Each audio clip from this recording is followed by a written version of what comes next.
வக்பு திருத்த மசோதாவை திரும்ப பெற வலியுறுத்தி தமிழக வெற்றிக் கழகத்தினர் மேற்கொண்டு உள்ள போராட்ட காட்சிகள்தான் இவை.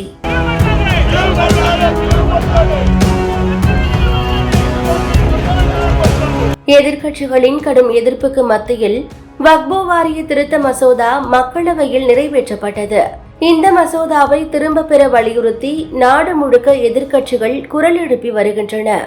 அந்த வகையில் தமிழக வெற்றிக் கழகமும் வக்பு வாரிய மசோதாவை திரும்ப பெற வலியுறுத்தி தமிழ்நாடு முழுக்க போராட்டத்தை முன்னெடுத்து உள்ளது.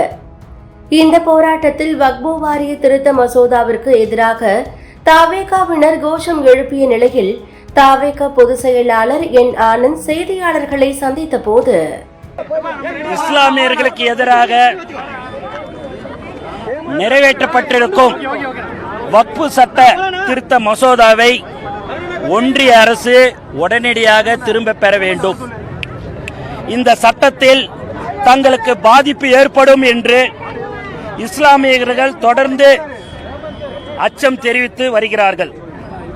மேலும் அந்த அச்சம் அவர்கள் நன்றாகவே நமக்கு தெரிய இருக்கிறது. இஸ்லாமியர்களுக்கு எப்போதும் தமிழக வெற்றிக் கழகமும் தலைவர் அவர்களும் உறுதுணையாக இருப்பார்கள். மேலும் மேலும் மேலும் தலைவர் அவர்கள் நேற்று அறிக்கை ஒன்று வெளியிட்டிருக்கிறார். அதில் முழு விபரம் அதில் இருக்கிறது. ஆகவே மற்றவர்களைப் போல நாங்களும் வந்தோம் போனும் இருக்க மாட்டோம். எங்களுடைய தமிழக வெற்றிக் கழகம் எப்போதும் இஸ்லாமியருக்கு உறுதுணையாக நாங்கள் இருப்போம் என்பதை இந்த நேரத்தில் நாங்கள் தெரிவித்துக் கொள்கிறோம்.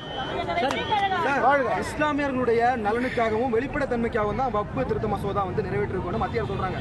எந்த சரத்துல இஸ்லாமியருக்கு எதிராக இருக்குன்னு நீங்க சொல்லுங்க. நீங்க எந்த சரத்துல இஸ்லாமியருக்கு எதிராக இருக்குதுன்றதை நீங்க கேக்குறீங்க. இஸ்லாமியர்கள் அதுல பாதிக்கப்படுகிறார்கள். அவர்களுக்கு அந்த சட்ட திட்டங்கள்லாம் என்ன என்பது தெரியும்.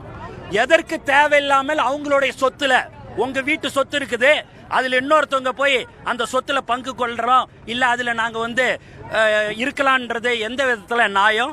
அந்த மாதிரிதான் இந்த சட்ட மசோதாவை அவர்கள் திரும்ப பெற வேண்டும் என்று தமிழக வெற்றிக் கழகம் சார்பாக கேட்டுக்கொள்கிறேன். அவங்க எல்லாமே செய்யறது எல்லாமே வேலிட் ரீசனோட செய்யறாங்க. எதிர்ப்பா செய்யணும்னு இஸ்லாமியர்களுக்கு எதிர்ப்பாக தானே செய்யறார்கள்.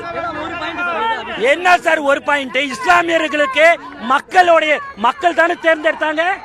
மத்திய அரசு ஒன்றிய அரசை மக்கள் தேர்ந்தெடுக்கும் போது மக்கள் எந்த விருப்பத்தை சொல்கிறார்களோ அதுபடிதான் அரசு இருக்க வேண்டும். அப்படி இருக்கும் போது இஸ்லாமியர்களை பாதிக்கும் விதமான இந்த சட்டத்தை ஒன்றிய அரசு கண்டிப்பாக திரும்ப பெற வேண்டும். அதற்கு நாங்கள் தொடர்ந்து தலைவர் அவர்களின் வழிகாட்டுதல்படி நாங்கள் ஆர்ப்பாட்டம் போராட்டம் நடைபெறும். தமிழ்நாடு முழுக்க இன்று தமிழக வெற்றிக் கழகத்தின் ஆர்ப்பாட்டங்கள், அடையாள ஆர்ப்பாட்டம் தலைவர் அவர்களின் அறிவுறுத்தலின்படி நடைபெற்றுக் கொண்டிருக்கிறது. இஸ்லாமியர்களுக்கு நாங்கள் எப்போதும் உறுதுணையாக இருப்போம்.